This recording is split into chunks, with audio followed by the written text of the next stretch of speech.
whose journey has been nothing short of inspiring as a father and son duo. Danito, his story began in 2003 in Maputo, Mozambique, where he was diagnosed with a rare eye cancer at just 14 months old. Despite losing both eyes to the disease, Danito has never let his blindness define him. From relocating to South Africa for a life-saving treatment to embracing life with a contagious sense of humor, a love for surfing, music, and even cooking, he is truly unstoppable. Danito has not only excelled in sport and music, but has also graduated as valedictorian. Now, he's pursuing his dream of studying IT in Poland, where he needs our support to continue his journey due to a lack of accommodations for blind IT students in South Africa. So let's dive into Danito's incredible story and see how we, you and I, can help him achieve even greater heights. So, as I mentioned earlier, we're linking two different countries here, leave alone cities. So, Danito Mundlane is out in Poland. Danito from South Africa, good morning and welcome to the Breakfast Rush. Good morning. Can you hear me? Loud and clear. Thank you for joining us on the program this morning. For the benefit of our listeners, just before we head into our news bulletin, can you briefly just tell us about yourself? Okay. I'm Danito. I think you've covered most of my life, or a brief summary. I'm 20 now, I think, if the math is right. Live in Poland, studying, and it's going to get cold soon, and I'm not looking forward to it. It's going to get cold soon, and so we can send him up a blanket at the very least, man. But listen, we got to get it. I'm just looking at the time now. It's 7. We got to get in the news, right? So I'm going to say to you, stick around, be right there. We've got your dad in the studio as well. So we're going to be chatting with the both of you in a little bit from now. So just stick around right there. You folks that are watching the video on Facebook and YouTube and Instagram and all of those other lovely places, stay right there as well. We're going to get you your news, your traffic, all of those things that you need early in the morning. And when we come back, we're going to be finding out more about this incredible young man, Danito, and of course having a chat with his dad, whom you can see on screen right now. So don't no nose diving. And I'm kidding. Stay right there. We'll be back after news. The Breakfast Rush main news bulletin. Breaking news at 7. The body of late former Minister Pravin Gordhan has arrived in Durban. Good morning, I'm Tabila Duma. The body of later former Minister Pravin Gordhan has arrived in Durban. This is ahead of his Category 2 state funeral and private cremation tomorrow. The 75-year-old struggle stalwart died last Friday following a short battle with cancer. Convicted as serial killer, Nomia Rosemary Ndlovu is back in court. She orchestrated the murders of loved ones to cash in on insurance policies. Ndlovu is currently serving 6 life sentences. She now faces further charges of allegedly plotting the death of her friend's now ex-husband. She's also charged with plotting to kill Sergeant Keshi Mabunda, who investigated her killing spree. Meanwhile, Thabo Bester has been told that he doesn't have a constitutional right to a laptop and a modem. The convicted rapist and murderer brought an urgent application to the courts to gain access to electronic material to prepare for his deportation case, but the High Court in Pretoria has dismissed the application, saying that it's not urgent. There was also a fiery exchange when the judge and Bester sparred over his constitutional rights. He accused her of being biased, and she asked him not to roll his eyes. The Department of Water and Sanitation has warned that if Rand Water continues to take more water out of the integrated valve river system than it is allowed, water restrictions will need to be imposed. This warning is contained in a document published by the Department of Water and Sanitation called the Dashboard for a Water Secure Gauteng, published in September. In it, the department also sounds the alarm about an increase in water losses sustained by Gauteng municipalities. Almost half, or 46% of the water Rand Water supplies to Johannesburg is classified as non-revenue water, that which is lost to leaks or theft and given away for free. Non-revenue water makes up 36% of water supplied to the city of Tshwane and 30% of the water supplied to the Ekurhuleni Metro. For Johannesburg, 35% of all water supplied to the city is lost to leaks, 33% to Tshwane and 28% to Ekurhuleni. This represents a significant increase for Johannesburg, which was losing 25% of its water to leaks at the beginning of the year, when non-revenue losses accounted for 40% of the water supply. This comes as the Lesotho Highlands Tunnel is to be closed for maintenance on the 1st of October, cutting off the water supply from Lesotho for 6 months. It also comes as Wind Water has been urging Gauteng residents to stop using so much water in an attempt to stall a supply crisis. And finally, a simmering political battle between former allies is threatening to boil over into an all-out struggle for power after Bolivia's popular and controversial former leftist President Evo Morales called on supporters to take to the streets in protest against the current president, Luis Arce. Morales announced a week-long march to save Bolivia on Monday after Arce accused him on national TV of trying to overthrow his government in a coup attempt. Anti-government protesters blocked the roads on the outskirts of the capital La Paz yesterday, calling for Arce's resignation due to his mismanagement of the economy. Supporters also blocked roads leading to Lake Titicaca, shared by Bolivia and Peru, and a popular tourist destination. Taking a look at our financial indicators, the rand to the US dollar is trading at 17 rands and 59 cents, to the pound at 23 rands and 16 cents, to the euro at 19 rands and 57 cents. The Saudi Riyal is trading at 4 rands and 69 cents. Gold is trading at $2,573.45 an ounce, while Brent crude oil is trading at $73.70 a barrel. That's it for now. I will be back with headlines at 7:30. For Ansaar News, I'm Tabila Duma. This traffic update is brought to you by Audi Centre Newcastle, a member of the Docrat Group. Breakfast rush time. Superintendent Raouf, Assalamu alaikum. Welcome back. Alaikum salam wa rahmatullahi wa barakatuh. Thank you very much. We spoke about a vehicle broken on earlier on in Hilton Avenue coming onto the N3. That one is now clear, so traffic is flowing smoothly. The N2 southbound stop to Spaghetti Junction, left-hand lane is obstructed. There's a vehicle broken down. Won't be long before that one's gone. They're busy repairing it. Stationary vehicle on the N2 northbound, just as you come from the Abrams Trail ramp, the left-hand lane, the breakdown lane is obstructed. That one as well, they're busy repairing, so it shouldn't be long before that one's gone. We still got a bit of rain and road is a bit wet in the upper highway area this morning. It's starting to clear up. Roads are starting to dry up as well. But I'm just warning you that there's still puddles of water everywhere. Make sure that you don't go through those puddles because you don't know what's underneath the water. So just be aware of that, please. Roads are still slippery because they're still wet and they're starting to dry up. The oil is actually starting to come up now, so the road will get slippery. So just be aware of that, please. There's slow-moving traffic on the N2 northbound between the M1 and the Spaghetti Junction area. The southbound carriageway between Nandi and Spaghetti. The N3 incoming to Durban between Paradise M30 all the way to Spaghetti Junction as well. There's congestion to the roadwork. If you're on the N2 coming southbound between Amstoti and the gateway area, M41 and Schlanger, there's roadwork there as well, so there's delays. If you're on the N3 going towards Peter Marsden coming to Durban, remember that there's roads between Cape Ridge all the way to Market Road, where there's lane restrictions as well, so there'll be delays. Now, tomorrow between 2 and 3 o'clock, the N3 will be closed for blasting. So just make sure that you rearrange your trip or your traveling between 2 and 3 o'clock tomorrow.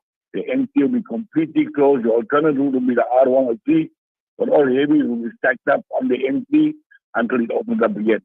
No moving traffic on the M13 coming down Fields Hill into Pinetown. Also going from Pinetown into Kloof up that hill. There's a lot of water coming down from the banks, but traffic is no moving in that vicinity as well. The M4 Northern Freeway between Umhlanga and Durban North is slow moving. The M4 Northern Freeway outgoing, taking the off-ramp to Gateway M41, also very congested condition. Phoenix Highway is still moving. You can come out of Phoenix onto the M41 via the 7th rank. KG Champion as well. These are all the main roads I'm talking about. It's congested eastbound as you come towards the Palm traffic light. Higginson Highway, congested as well, eastbound as you come onto the M2. That's your second update. Thank you very much, Superintendent Raouf. Much appreciated. We'll catch up with you in a bit on the show. Salaam. Wa alaikum salam. Traffic on the show brought to you by Audi this time. This traffic update is brought to you by Audi Centre Newcastle, a member of the Docrat Group. Discover luxury, elegance, and sophistication in a brand new Audi. Get hyped to explore the city and rule the road with Audi Centre Newcastle. Contact us today on 034 370 8700 to get a quote. We don't only deliver nationwide, but right to your door. Audi Centre Newcastle, a member of the Docrat Group. The Breakfast Rush, brought to you courtesy of the Relocating Group, at the forefront of innovation, and one of the leading competitors in the South African FMCG market. There's nothing quite like the taste of a traditional family meal, and at the heart of every great dish is a key ingredient that brings it all together. That ingredient is Sunfoil pure sunflower cooking oil, made from only the finest sunflower seeds. It's a perfect way to enhance the taste of your family's favorite foods. Sunfoil cooking oil is more than just oil. It's the key to bring your family together over a delicious meal and making every bite taste better. Remember, the key ingredient to a great family meal is sunfoil. Tradition just tastes better. MBC Parts has been a supplier of premium Mercedes parts for over 20 years, with staff that have the knowledge and expertise to provide you with the highest quality parts that are 50% cheaper than most Mercedes parts suppliers, to keep your Mercedes purring smoothly and efficiently all year round. Visit us at 79 Sydney Road, Durban, or shop online at mbcparts.co.za. We will courier to your doorstep. T's and C's apply. Discover Village Meats, where craft, convenience and taste come together. From the finest cuts to delicious ready-to-cook options, we bring quality to your table every day. Visit us for personalized service and the freshest selection. Elevate your meals with Village Meats, your trusted neighborhood butchery, located at Village Market, Westville. Craft, convenience, taste. That's Village Meats. The Breakfast Rush, brought to you courtesy of the Relocating Group, at the forefront of innovation, and one of the leading competitors in the South African FMCG market. TVR, it is all smiles around the studio this morning, which is absolutely wonderful. You see him on camera, so I just want to greet him and welcome him into the conversation with his son, brother Marciano. It's you and I have known each other for all of these years. This is the first time we're sitting in studio together behind microphones. Good morning. Good morning. And those that they know me well, they know that I hate to be this side. I'm always on the other side, which is the technical. That's where I feel more comfortable. We'll talk about Marciano and his comforts in just a moment. We're still finding out about his absolutely incredible son, who's, just to recap for those folks who may be joining us now, joining the video now, we're lending a helping hand and we're speaking with Marciano and Danito Motlane this morning. Absolutely incredible and inspiring guests that we have out in Poland at the moment. You'll see, well, you know, he's down there on the screen if you're watching right now. So that's Dad on that side there. And Danny's down there on the screen. So there you go. Extraordinary guest whose journey is nothing short of inspiring. We gave him his introduction a little bit earlier, but just to recap, he's excelled in sports, music, graduated as a valedictorian, pursuing his dream of studying information technology in Poland. Why? Because it doesn't exist here in South Africa for blind students. He didn't give up. He's like, okay, I'm going to find it. He went and found it. Now he's there. And he's doing his level best. Now, we'll dive into Danito's incredible story and see how you and I can help him achieve greater heights. Danny, can you hear us clearly still? Yeah, can you hear me? Fantastic. Yes, I can. I hear that you're an avid surfer. Really quickly, what inspired you to take up surfing? To be honest, It's like most of the activities I've done. Mm-hmm. Somebody asked, "Do you want to do this?" I mean, it was pretty suspicious, to be honest. But I was at school. I think I was in grade 6, and the dad of one of the students, his name was Mhm. Wes Smith, the dad. He approached me, and he was like, "Oh, are you interested in surfing?" And one of my Mhm. friends actually went to the sessions, I think like 2 or 3 weeks before I did. And I was Yeah. like, if he's doing it, I'm going to do it too, you know? Mhm. Uh, Mhm.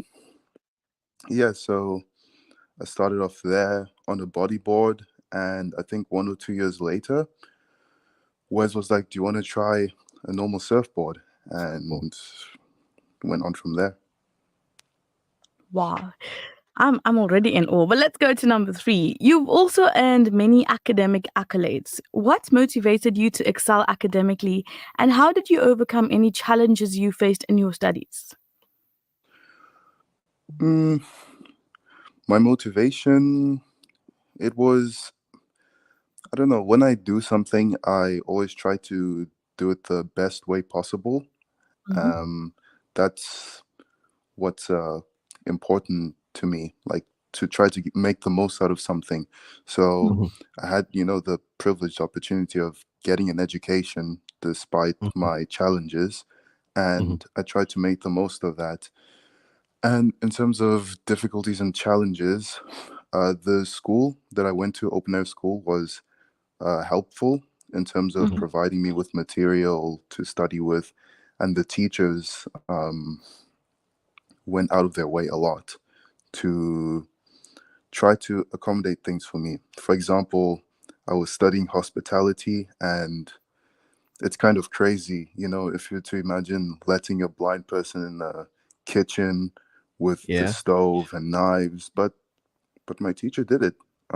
She took the chance, and up till today, it still helps me. Here I am. Yesterday for dinner, I think I tried to make a fake kind of butter chicken. Wasn't too bad. How do you So, how do you fake a butter chicken, Danny?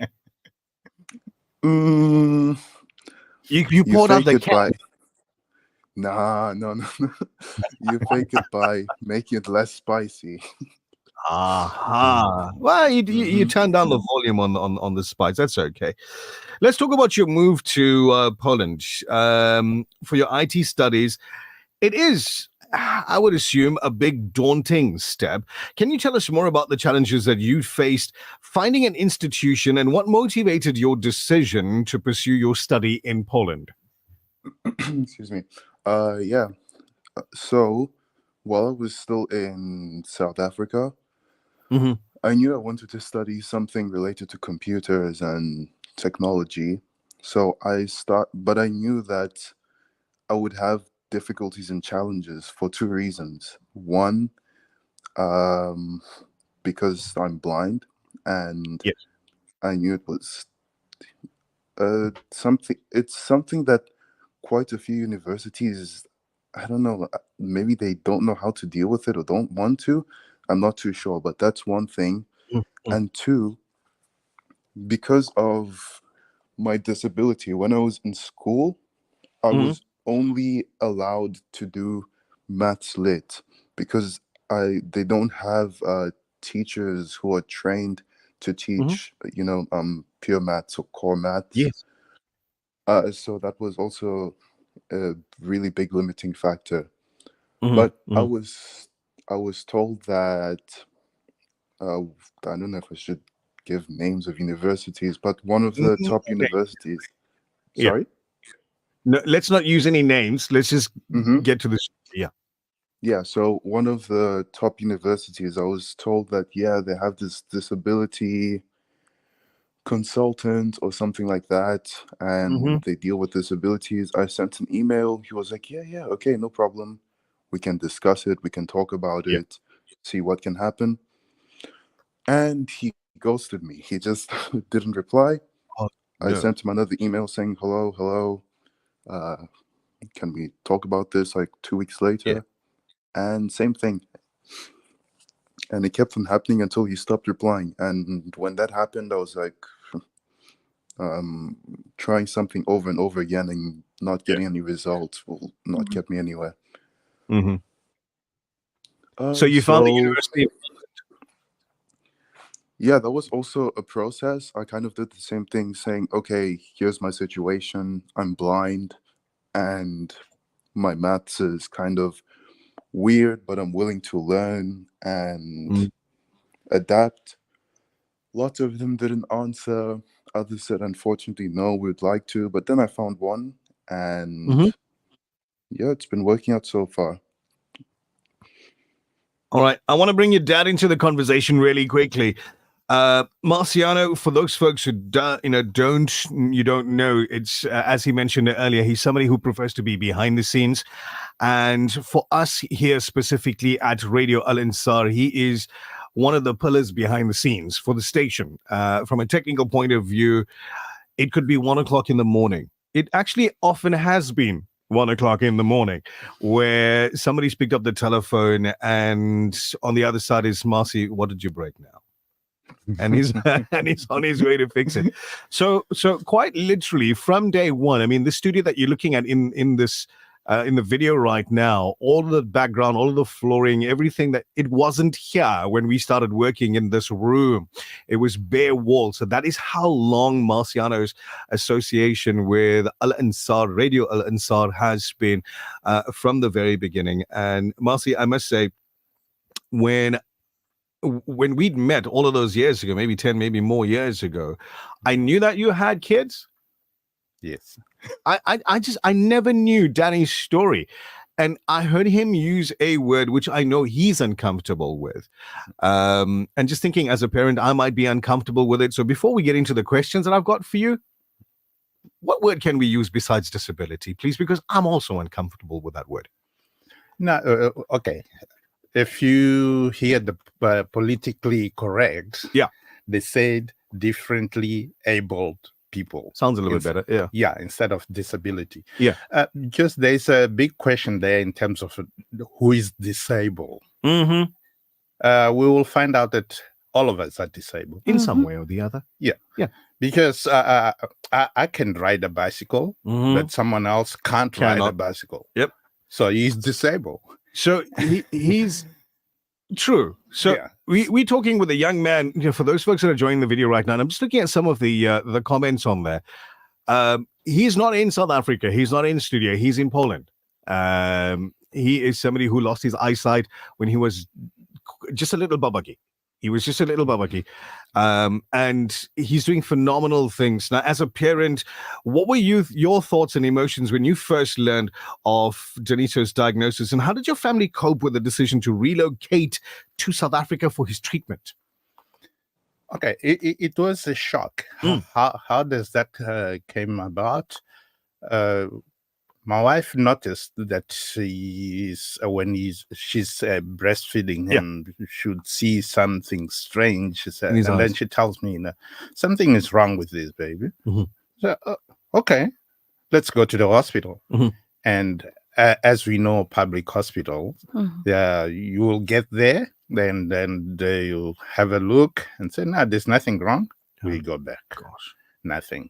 And that kept repeating like 3 or 4 times visits to the hospital, which is something that when I think back of it, that time that was lost, it was crucial. It would have been, yes. If we had discovered on the first visit, his sight should have been saved. And that's where what we were told when we got to the hospital. So on the last visit to the hospital, after insisting, like we insisted, like, no, this thing of back and forth and nothing, please look carefully. And after observing, they said, oh yes, there is something. Yeah. And they called me to the doctor's room and said, I've got a news that is not good. A good one. Yeah. Just give it to me. So your son has got cancer in the eye. Sure. And I said, okay, so what do we do? I say, unfortunately, we don't have any means here to treat him. Yeah. What we can do is to entertain you, pretend like he's being treated Yeah. and waiting for him to die. Sure. I said, okay, you said you can't, but that means that someone else can. can. Yeah. So, yeah, yes, so someone else. So, where and who? She mentioned 3 countries. She said, you either go to India, South Africa, or United States. Yeah. I said, okay. I've been, during my work on the process, I was dealing with friends, the people that they became friends in South Africa. So it's obvious I'm going to South Africa. Yeah. From the clinic, stepped out, called one of my friends and said, hey, this is the situation. My son has been diagnosed cancer and he needs treatment. I said, no problem. Come this side. I'm going right now to book an appointment at Westville. It was Westville Hospital. And from there, straight to the embassy, because back then you needed a visa. So I applied for a visa. And it was quick, smooth and quick. They gave me a visa. On the 7th April, we left Mozambique. And the idea was to come for 1 week for the treatment. Get to the hospital, the appointment, and then say, oh, the stage is quite advanced. Yes. So we need a deeper intervention. And we won't keep you here at Westville because it's very expensive. So they transferred us to St. Adams. And there's where we had the luck of meeting this Dr. Matuba.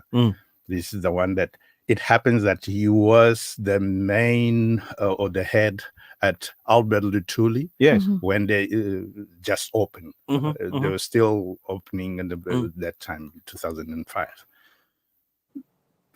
Tried to treat, and he said, we can't do anything to salvage this situation. Yeah. We need to remove the eye.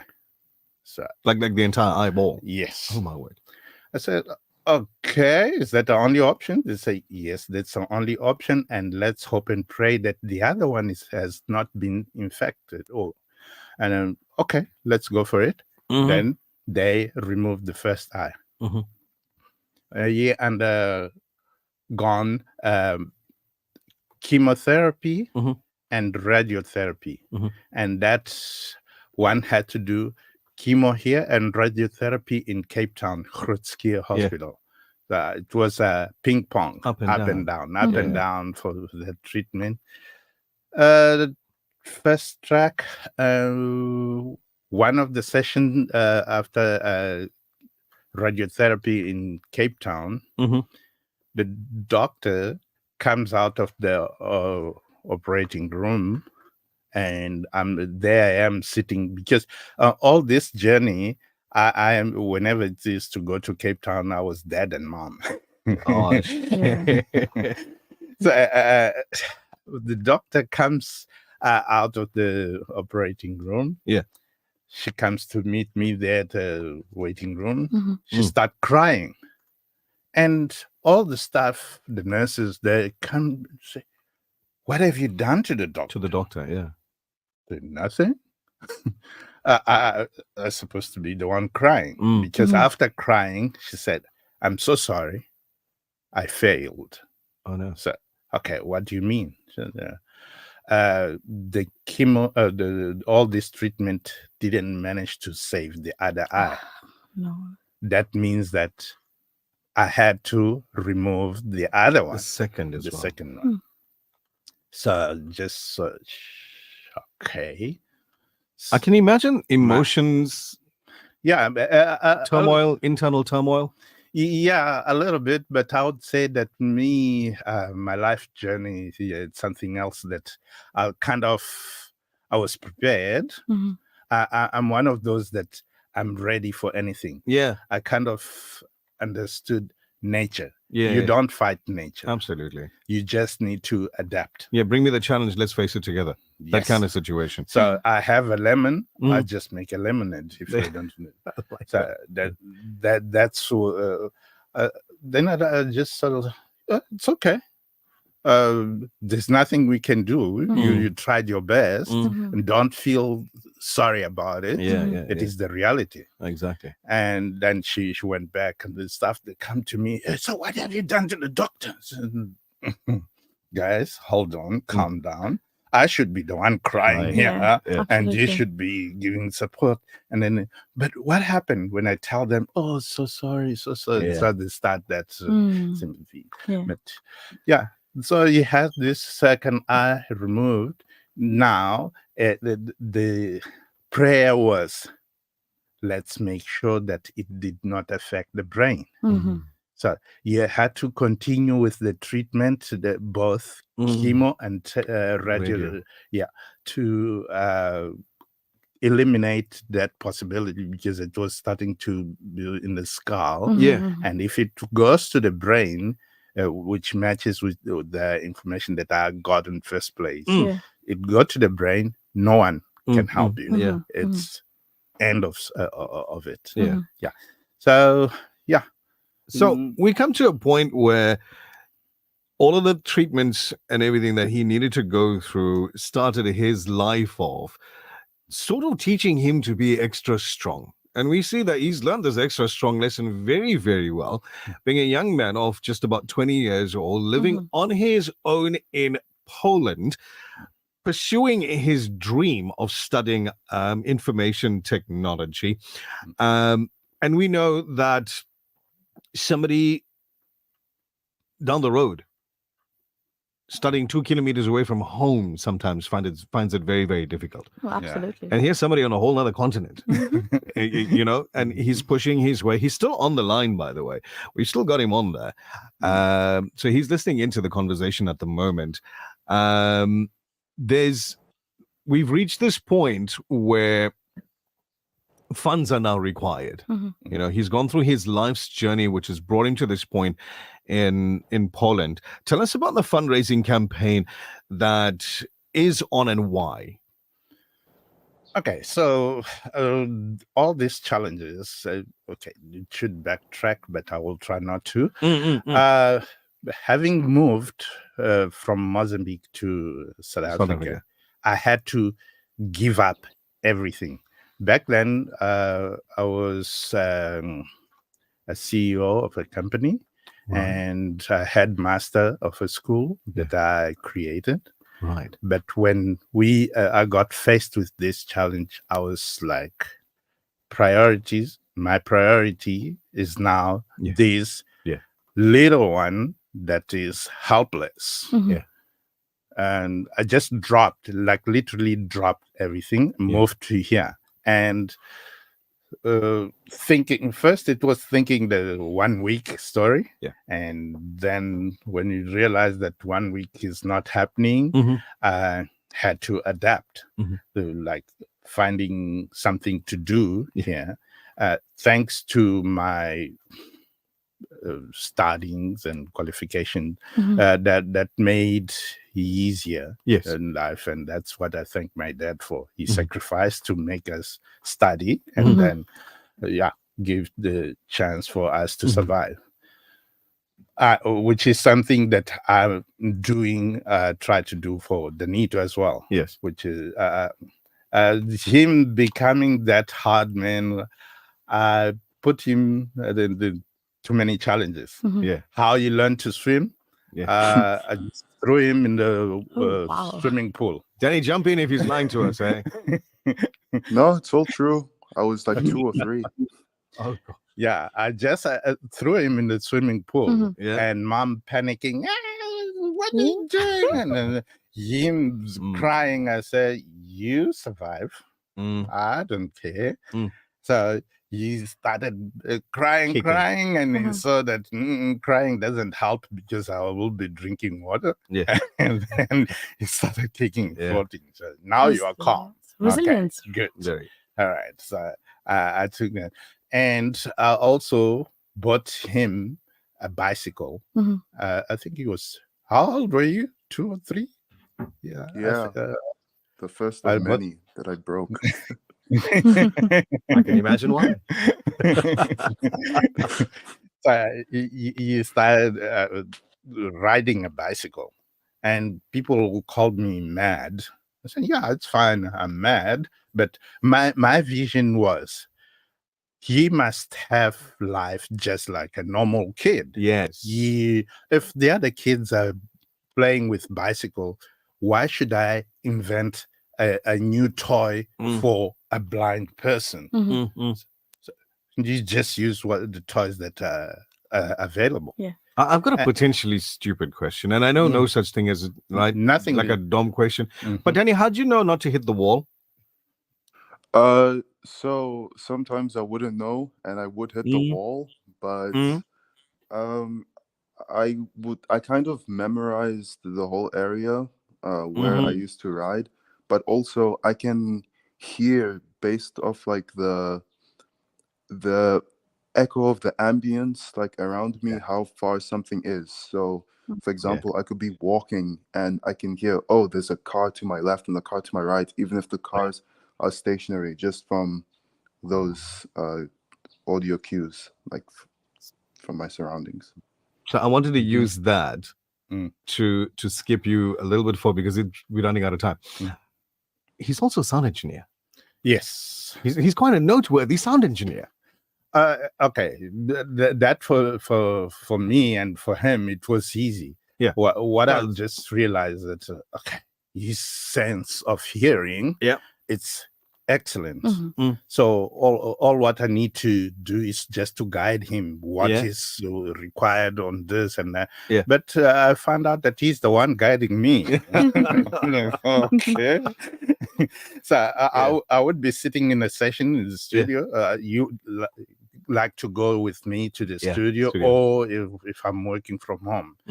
And I'm mixing, and then say, Dad, well, I think the guitar. Yeah. When he says, I think the guitar, I stop. Yeah. And I listen back, and he's right. Okay. So you started hearing everything. Yes, you hear that, and then I just started throwing him mixes. People they're not aware, but there are songs that they've listened to. Yeah. Even a documentary that is aired. Yeah, on television. That he did the final mix. The final mix, and he scored it. He wrote the music for it. Wow. Yeah, because also he's multi-instrumentalist. Yeah. Danny, you're an overachiever. Absolutely. And we're hoping to help you achieve more. You know, the father and son team have basically taught all of us that the only disability that exists is the one we create in our mindset, which brings us to the final question. How can we assist? How can people assist? Okay, so we created, there is a platform. It's called Bekabadi. Okay. And if you go to www whatever Bekabadi, inside you just search for blind Danito studying IT.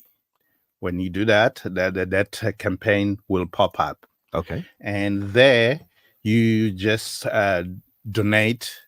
There's no limit. From 1 rand to 1 million rand. Oh, there we go. So you whatever you pledge, you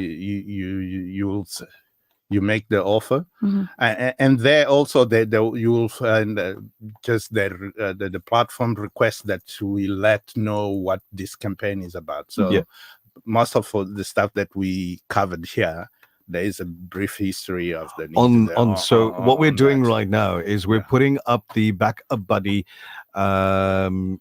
page with Danito on it onto the video so you can see it, right? So we're just making that possible really quickly to put that onto the video that you're watching right now on YouTube, on Facebook, on Insta, whatever it is. We're adding that onto the video so you can see it. The URL is up there, BACKA buddy.co.za. So Back a Buddy is the platform that they're using.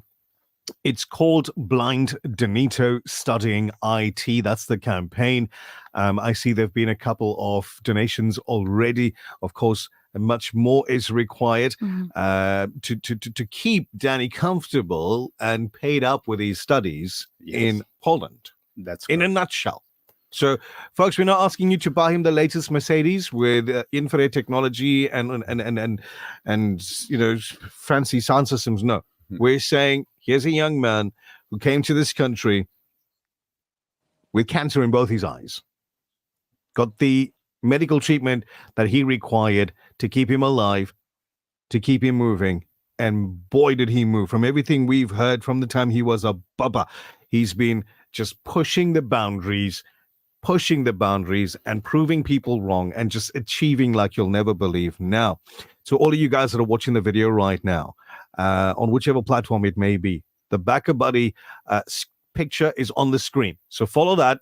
Everything you need to know is it right there. So follow that.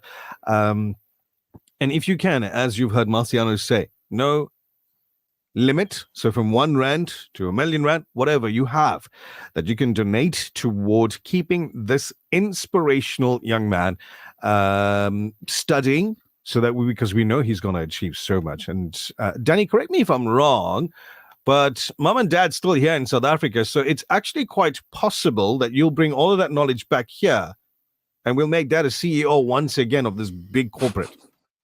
Yeah, I don't see why not. There you go. Yeah, I think I have a lot of knowledge to bring back because you have no idea. I know you're short on time, but I just wanted to quickly mention it. There are so many lifestyle differences, sidewalks and stuff. The sidewalks here have these lines for blind people that they can follow with their cane that leads to transport places. And the crossings are marked with dots and things like that. And these are things that I've never seen back in South Africa. So I feel like having someone who has had these experiences and can pay attention to these things, the chances of something changing are low, but it's better than nothing. As long as the chance exists, it can happen.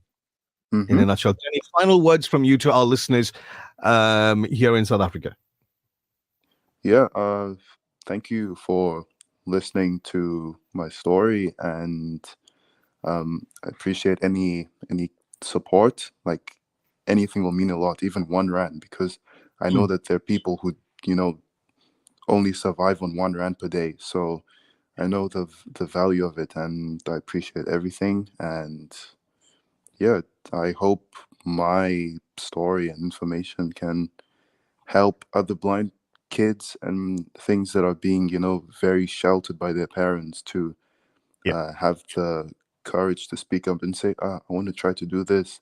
I want to try to do this. Yes, I may get hurt, but anyone can get hurt, So that's all I have to say. Absolutely. Thank you for your time, Danito. I know we've used up a lot of your bandwidth out there in Poland, so we'll leave you a little bit more to maybe get called down after the show. Danny, we're going to say ta-ta to you right now and wish you every success in your future endeavors. You've got a lot of people behind you. All right. Thank you for having me on here. I appreciate it. It's our pleasure. So we'll say bye to Danny on there. And Marciano, you being in the building, you know what that means, right? Somebody's going to give you something to do. So they're going to turn around and say, here's a box. All of these headphones are broken. Can you please fix them and bring I'm used to that. Each time I come here, I hardly live here the same way. Oh, absolutely. It's not that we're giving him gifts. No, we're giving him work to do. Live tech support. I want to impress upon you that's listening and you that's watching right now and say to you that in our industry that we work in, the entertainment industry, we meet a lot of people, and some people get into your lives for just a moment, and they do whatever they're supposed to do, and then you don't see them again.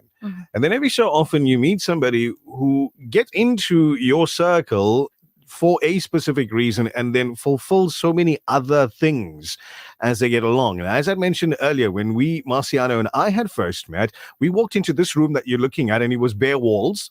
It was bare floor. There was nothing here, not even a table. We were standing in a corner and saying, okay, maybe the table should go there, and then this should go there, and the window should go. We were designing the studios from that point of view.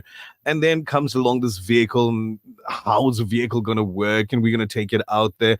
Marciano has been part of the Radio Ansaar family from day one in this building. I know day one for the station goes back 29 years, but I'm saying now he's been part of the Radio Ansaar family, just making sure that our broadcasts get to you. When you send us a WhatsApp message saying, I can't hear the stream, we try and it doesn't work. So we pick up the phone, we phone Marciano, and he makes sure that you can hear the stream. So every time you think, oh no, Nishal fixed the stream, Marciano did that. So we want to hear and we want to see that from the Breakfast Rush, from the listeners of Radio Ansaar, that there was at least R1 that was sent. Backup Buddy, as we said, it's on the screen. You can see it. Go there.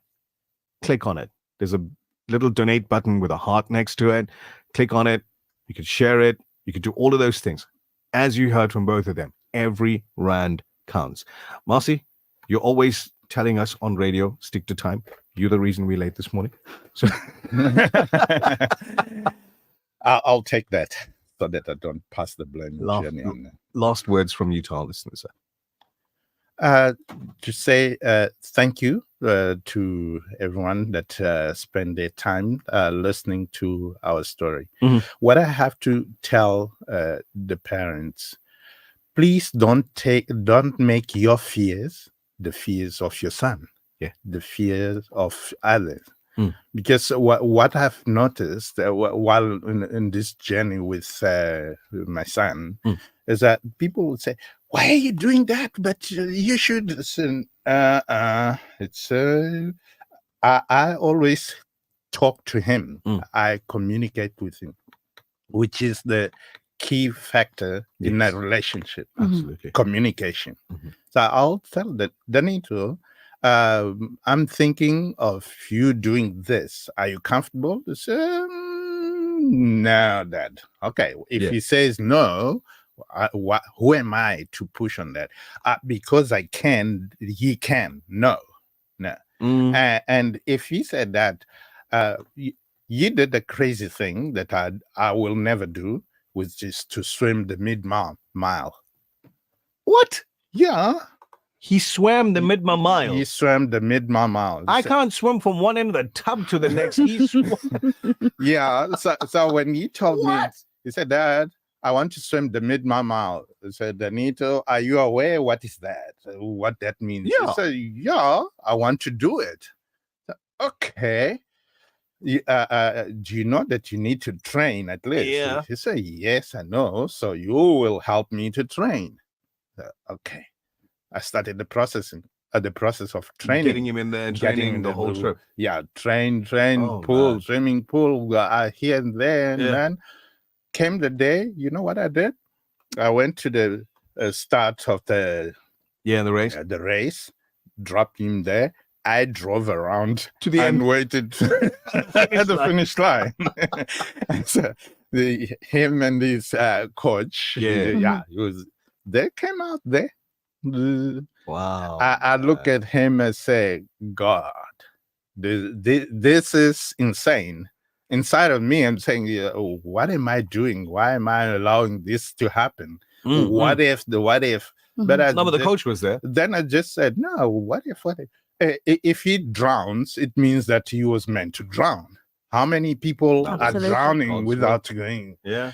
If he is walking, like now in Poland, he lives by himself.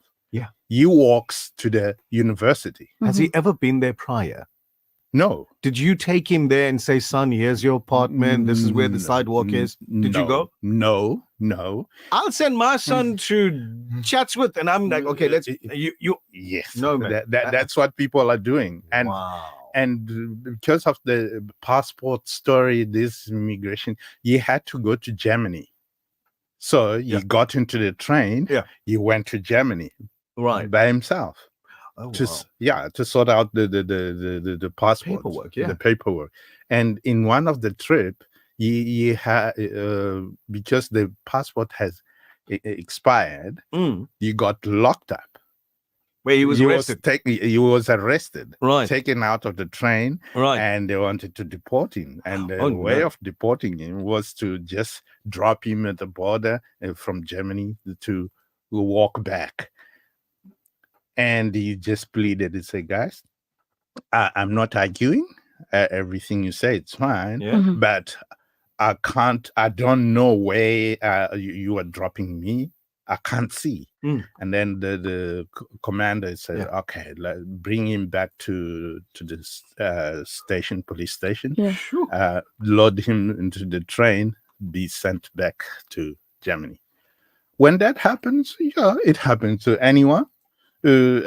All what I taught him, what I passed him, said, life will happen. Absolutely. There's nothing you can do to change that. All what you need to do, just adapt. Yeah. I don't know how is the taste of a pepper spray myself. He's been pepper sprayed into his orbit. But okay, so they didn't know that he doesn't. They didn't know. They just sprayed.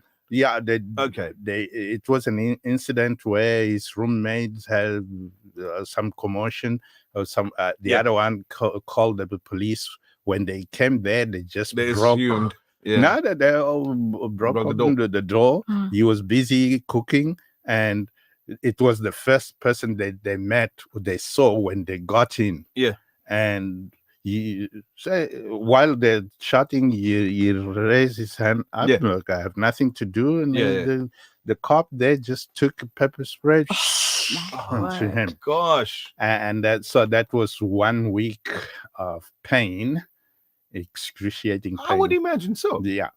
And here I am. I'm in this side in South Africa. So he's there. He's having that incident, and he called me on a video call. I'm looking at that. It's okay. What do I do? There's nothing I can do. Yeah. I just told him, just do whatever they want you to do, and it will pass. We'll get through it eventually. What happened. You can't put a rubber onto it. You can hear in the way that he speaks, there's a strength behind, this internal strength. You could hear it in the way he speaks, and there's this confidence in the manner of his speech, and that, and you know, as much as Mum is not here, she's probably listening on the radio. I want to say well done to her as well. Obviously to you, on raising a young man that is, I want to say, fearless. I would be skrik, honestly, to firstly stand on the surfboard, skrik to go and swim the mid-mile. I would be skrik to move country, not knowing where I'm going, what's going to be happening with me, etc. I would, I would assume Danny's done like 1 million hours worth of research just to arm himself with knowledge. Obviously, he's that good. Listeners are commenting, listeners are sending through messages, WhatsApp messages like you'll never believe. So thank you to everybody who's been paying attention. We've actually come to the end of the show. And, Danny, from us here in South Africa to you once again, we wish you every success in your future endeavors. We really do want to see you succeed. And to our listeners who will be clicking on the Back a Buddy link to back a buddy by the name of Danito, thank you very much. Danny, have yourself a wonderful day. Thank you. You too. He's a man of a little bit of words every now and then, isn't he? Yeah, we don't like to speak, man. Yeah, no, that's true. Marciano, well done to you and Mrs. as well. And thank you for bringing this to our attention and giving us the opportunity to try and lend a helping hand. Thank you. I really appreciate all you just said. Thank you. It's our pleasure. Naz, we're going to sit here and we're going to go through some of these messages and what have you, just because we haven't been able to during the show. And there's some really lovely messages in there as well. To our contestant for Game for You, you will play tomorrow. You will play tomorrow. Don't worry. We didn't forget you. You will get your chance. Our set of Vodacom stores reminding us that there is the launch of the iPhone 16 and all its forms this coming Friday. Doors opening at 8 a.m. through all of our set of Vodacom stores. That's it for the show, Naz. Be the best version of you. Too good. Be good. Back a buddy. Brought to you courtesy of the Relocating Group, at the forefront of innovation, and one of the leading competitors in the South African FMCG market. There's nothing quite like the taste of a traditional